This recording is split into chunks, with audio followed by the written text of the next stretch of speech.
1898, al terminarse la guerra sin la soñada independencia, los cubanos comenzamos una batalla de símbolos.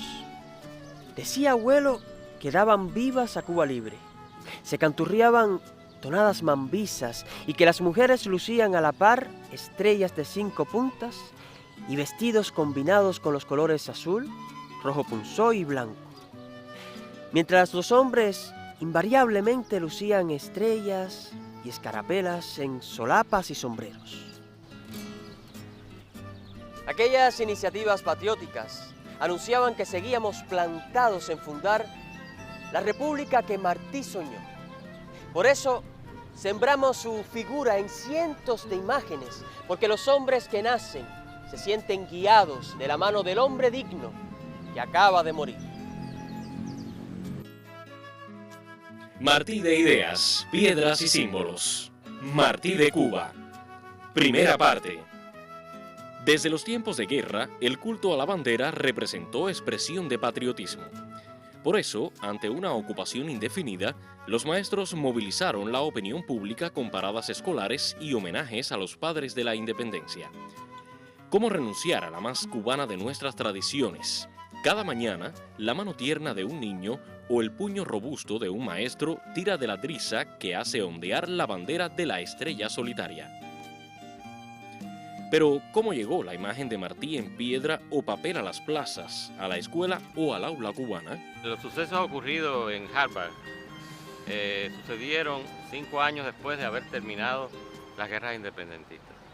Y fue una idea, ya se había posesionado, los Estados Unidos estaban posesionando en el poder de Cuba, y fue una idea de llevar a los maestros cubanos a un curso de verano a Estados Unidos. Y se hizo una selección de casi la mitad de todos los maestros que había en Cuba, desde Pinar del Río hasta Santiago de Cuba. Estos maestros por primera vez viajaron, personas que nunca se encontraron, y los marines, los barcos de los marines, pues fueron los que los llevaron hasta Estados Unidos. Allí estudiaron toda una serie de cosas de la pedagogía, a los avances de la pedagogía en aquel momento. Pero también estaba el inglés, el idioma inglés, y también trataron de tergiversar un poco la historia de los cubanos, poniendo a los estadounidenses como los líderes, los vencedores en la gesta emancipadora. Ellos pretendían un poco que aculturar, ¿no?, a estas personas, pero lo que lograron fue lo contrario. Esta unión de todos estos profesores que nunca se habían encontrado, pues trajo consigo un espíritu fuerte de nacionalidad, de patriotismo. Y cuando regresaron a Cuba, regresaron entonces con más ansias todavía de esta nacionalidad, de ese patriotismo, y con las figuras de los fundamentales líderes de la gesta emancipadora y sobre todo de José Martí.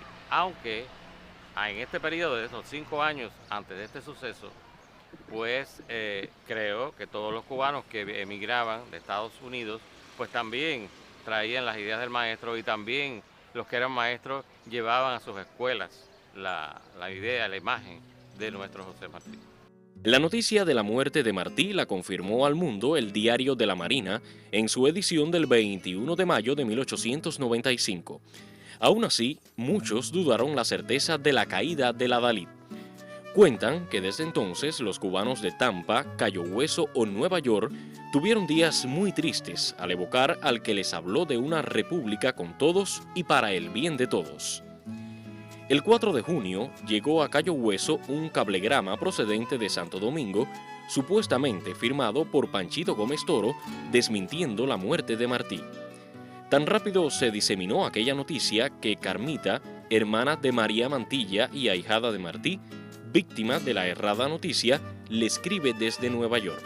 Nueva York, 6 de junio de 1895. Mi queridísimo Martí, los americanos aquí solamente hablan de la Revolución Cubana y lo quieren a usted muchísimo. El señor Ficken dice que usted es mejor que George Washington en muchos aspectos y tiene muchos deseos de conocerle. Le cuento esto para que tenga una idea de la simpatía que sienten los americanos por usted y la revolución. Aquí vamos a dar un concierto en beneficio de Cuba. La Liga de Central Valley le está preparando una recepción a usted para cuando llegue. Lo acompaña su Carmita Mantilla y Millares. Esta imagen, aparecida el 21 de mayo de 1898 en el periódico semanal Cuba y América de Nueva York, le rinde honores en ocasión del tercer aniversario de su muerte y nos adelanta el sentimiento nacionalista hacia su figura como la adaptación de uno de los aforismos de José de la Luz y Caballero. La verdad puso en sus hombros la toga viril. Fotografías de la madre de Martí, residente entonces en Tampa, del poblado de Remanganagua, donde se exhibió el cadáver de Martí, o el cementerio Santa Ifigenia en Santiago de Cuba, donde reposaban sus restos. Además, dos poesías, una escrita por el literato y abogado dominicano Rafael Alfredo Deligne y otra de un emigrado cubano en Lima, Perú, de tan solo 13 años, el niño Armando Godoy. En lo adelante, Martí seguiría inspirando la pluma de los amantes de la independencia. Antes de Martí Apóstol existió la obra de Isidro Méndez sobre el estudio biográfico de José Martí. Isidro Méndez fue un español radicado en Cuba que hace un estudio que todavía tiene valor en estos momentos. Después de esta obra de Isidro Méndez salen a la luz dos obras que era Martí Santo de América y Martí Místico de América, de Rodríguez Envil y de Félix Lizazo. Estas dos obras nos presentan a un Martí idealizado, a un Martí subido a la cumbre, no a un Martí real. Y entonces la obra de Mañach, posterior a esto, nos viene a traer a un Martí de carne y hueso. ¿Qué ocurre? Que la obra de Mañach es una biografía novelada sobre la vida y la obra de José Martí. Y al ser una biografía novelada, da una certeza grande de acontecimientos que no fueron tal y como los dice él, por un lado. O sea, hay algunas incongruencias desde el punto de vista histórico. Y también las limitaciones ideológicas, puesto que él era pequeño burgués y no pudo penetrar en la ideología, que fue lo que trajo grandes contradicciones cuando surge el libro de Mañach. Después se dejó de editar, se comprendió que tenía valor y después se volvió a editar y ahora se reeditó de nuevo este libro. Establecida la República, los cubanos dignos juntamos voluntades para rendir tributo a Martí. Cienfuegos fue la segunda ciudad de Cuba con un monumento al apóstol de nuestra independencia. Tan pronto como se develó el 10 de octubre de 1906, la antigua Plaza de Armas o Parque de Independencia pasó a conocerse como Parque José Martí. La imagen de Martí esculpida en mármol de Carrara por Carlo Niccoli Manfredi costó poco más de 2.000 pesos. Luego, en 1925, se le añadió la imagen de la República tallada por el también italiano Penini, ocasión en que se cambia el primigenio pedestal por este más sólido, convirtiéndose el emplazamiento en conjunto escultórico.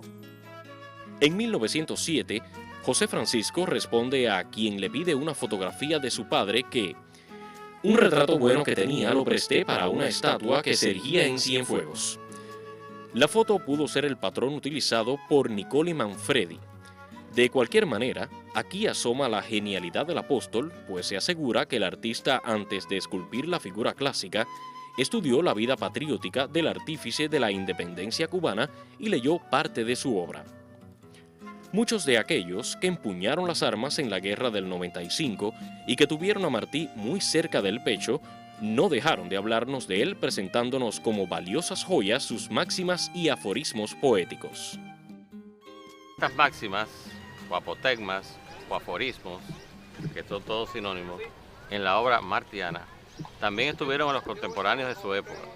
Y son estas expresiones que nos vienen a la mente fuera de contexto y que tienen que ver con aspectos de la sociedad, de la vida, de la cultura, etc. Si pensamos en alguno de ellos, honrar honra, por ejemplo, es un principio justo, desde el fondo de una cueva puede más que un ejército, etc.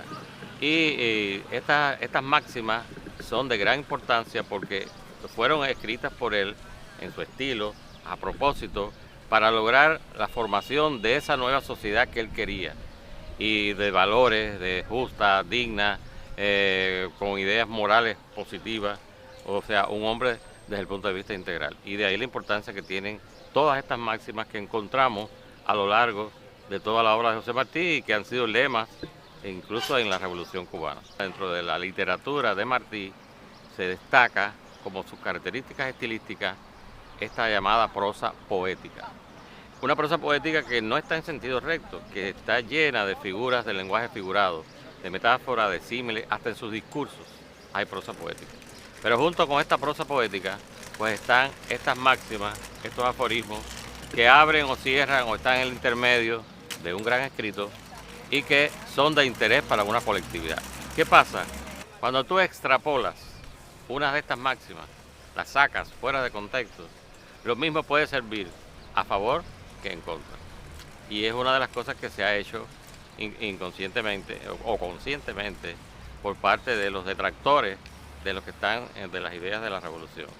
Entonces yo tomo fuera de contexto una idea determinada y digo que eso fue lo que él quiso decir y lo fundamento por esto y por esto y por esto. Sin embargo, cuando usted lee el contexto donde salió esa máxima, pues se da cuenta que nada tiene que ver y se da cuenta que la intención de él era otra. La intención de él era en vista a ese hombre futuro, integral que él quería formar.